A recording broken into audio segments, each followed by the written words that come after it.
middle of that charred area was a burned up body in a trunk.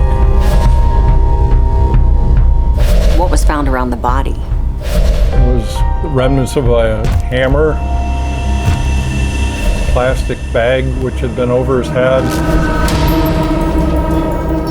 It was the hope that with that dental work that they'd actually be able to figure out who this person was. You have nowhere else to go on it, and then it gets added to a stack of unsolved cases. Describe the murder. Forster kicked him from behind down the steps with him landing hard at the bottom. They drug the trunk into the woods, they doused it in gasoline, and they started it on fire, hoping this stays behind them and nobody ever finds it out. No one questioned why he was gone.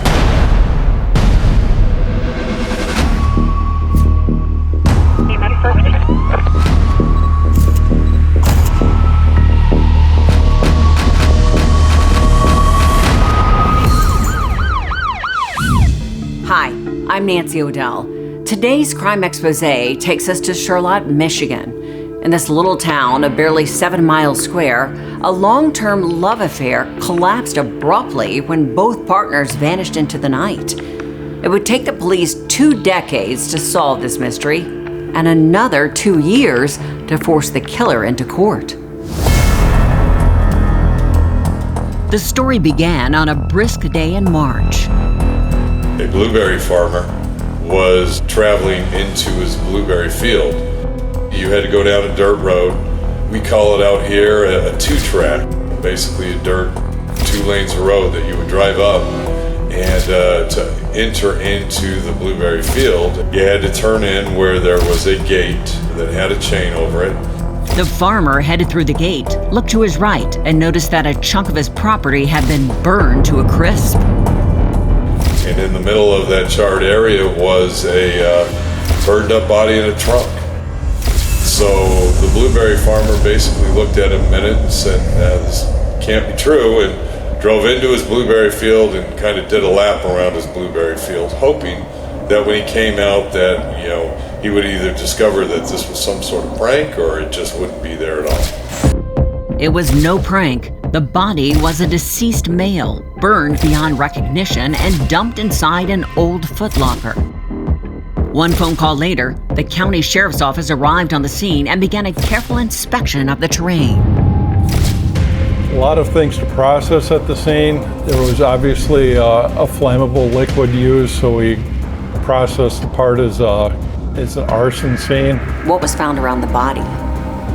It was remnants of a fiberglass hammer just outside the locker, a ratchet wrench handle inside the locker with the body. There were portions of a nylon rope located around his neck, burned up plastic bag which had been over his head, fragments of a wooden baseball bat in the box, what was left of his clothing on him. The body was extensively burned. And you found something underneath the corpse as well, correct? When we lifted up the footlocker, there was also a partially unburned section of like a couch cushion also. Who was the man in the footlocker, and why was he lying in the middle of nowhere? This is one of the ultimate questions that we'll probably never get the answer to, but why they picked the spot that they did to ultimately dispose of the victim. After harvesting what they could from the crime scene, investigators chased several promising leads. They canvassed the area. They could smell accelerants, gasoline. They looked at all the gasoline stations around there to see if there was anyone during that time. Was there any type of videos? And they looked for anything they could. Nothing useful turned up at any of the local gas stations. Another possibility, the victim had been a migrant worker. Ottawa County is a large agricultural area, and so they checked all the immigration, the immigrant camps that were around to see if anyone was missing. But no one was missing at that time. Unfortunately, the scorched and melted body provided no clues to the victim's identity, but his teeth had survived the blaze, and they were unusual. Dental work that, was just not common. And so it was the hope that with that dental work that they'd actually be able to figure out who this person was. But there was no match for dental records, and the police were empty-handed once again. The investigation slowly ground to a halt. We were doing news releases every couple of days, just trying to get information out so we would get something back on the identification. And this gruesome case now had a nickname. This is why they called the case, the cold case, originally the Jack in the Box. The body in the footlocker had a name, a history, a family. But for now, this Jack in the Box remained anonymous. The case sat on the corner of my desk, and I'd pull it out, look at it, and pour through it. And we would try and come up with new ways, new databases to access, to try and find information on who it was. We met with the state police and their teams on all their databases, but we just weren't hitting on anything at that point. It gets to the point where we really didn't have a lot more to investigate. Normally we don't have a lot of cold cases. So this is one that, obviously it was very, very unique. One of the big things with cold cases is typically cold cases don't get any better with age. That's why they're called cold cases. Eventually all the leads run out, and you have nowhere else to go on it, and then it gets added to a stack of unsolved cases. Detectives wanted to unmask the killer, someone so disturbed that they would brutalize, discard, and cremate another human being. Marooned in a remote field in Michigan, the badly burned Jack in the Box, as the body was nicknamed, remained anonymous, and the investigation into his murder had grown cold. The deadlock persisted for 13 agonizing years until a lucky break kicked the case back into gear. I received a couple of emails one evening. The header information on the email was that it was from Deneen Ducharme, and that she had possibly had some information about a cold case. Deneen Ducharme was the daughter of Beverly McCallum, who had resided in the town of Charlotte many years before. Deneen's grandmother had died recently, but Deneen was furious at her mother. Why? Something occurred between Deneen Ducharme and Beverly McCallum. There was a fight. Deneen Ducharme didn't feel that she was being treated fairly by Beverly McCallum in regards to what her grandmother had left for the family. And then I understand Deneen provided information that restarted the investigation. What'd she say? That individual who was found dead in that blueberry farmer's field may have been Robert Caraballo. Robert Caraballo was 37, originally from the Dominican Republic, and recently out of prison again. But this time he was determined to go straight. All indications that we hear from people that knew him, he was doing the best he could at fixing his life, getting away from that lifestyle. He was at a bunch of odd jobs, and when he was home, he would read his Bible. He was a baseball fan. He was trying to get on with his life. Robert had met Beverly Callum a decade earlier, and each of them pursued their own criminal ambitions. Police say in Beverly's household, drugs and petty larceny were part of daily life.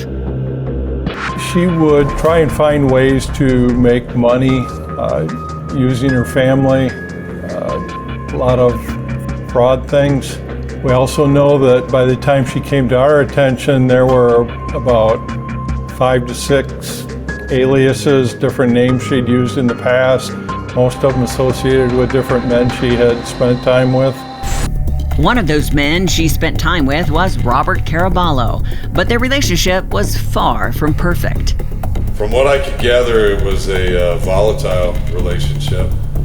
When Beverly McCallum wanted to fight, he basically would just go down to his basement to get away from it, that he wasn't going to participate in the fighting anymore.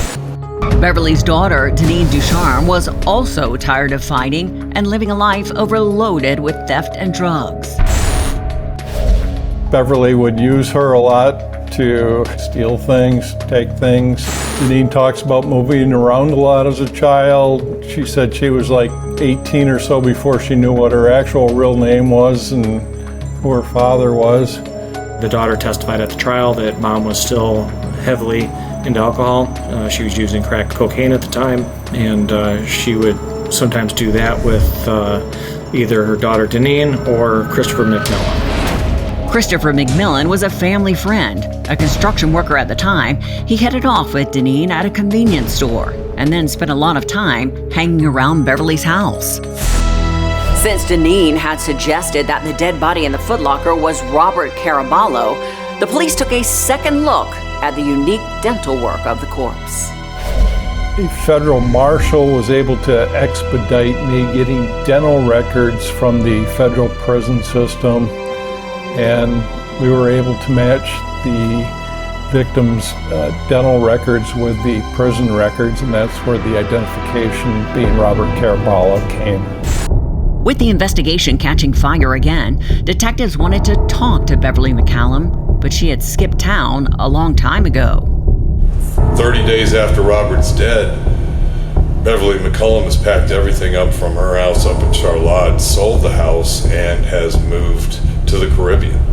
She's never told a soul that Robert's gone, and no one in Ottawa County had any idea that Robert was gone, nor why would they be, because Robert wasn't from the area. Meanwhile, Deneen Ducharme and Christopher McMillan had also moved away from Michigan. If they had anything to do with the murder of Robert Caraballo, they were certainly making it tough for law enforcement to find them. Everybody involved is in a different state or a different country, and, hoping this stays behind them and nobody ever finds it out. Beverly McCallum had moved the farthest, and it would take an international manhunt to bring her home.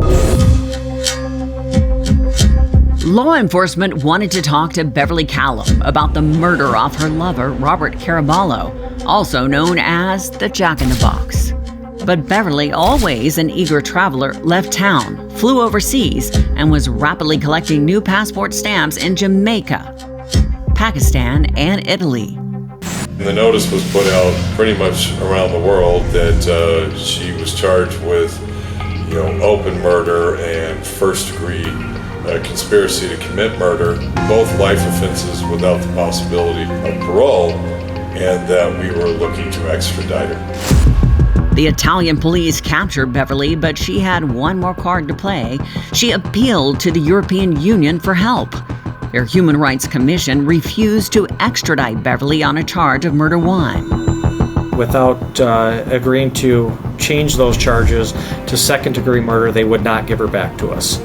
And so ultimately we decided to do that because our job is to seek justice for victims and families of victims. And after fighting for almost 2 years, we were able to finally get her back to the United States. Maybe now investigators could answer the critical question: how did Robert Caraballo end up burned beyond recognition near a blueberry field in Michigan? The two 20-somethings within Beverly's domain, her daughter, Deneen Ducharme, and friend Christopher McMillan, were already chatting with police. And the house of cards that was Beverly's complicated life began to topple quickly, starting with Christopher McMillan.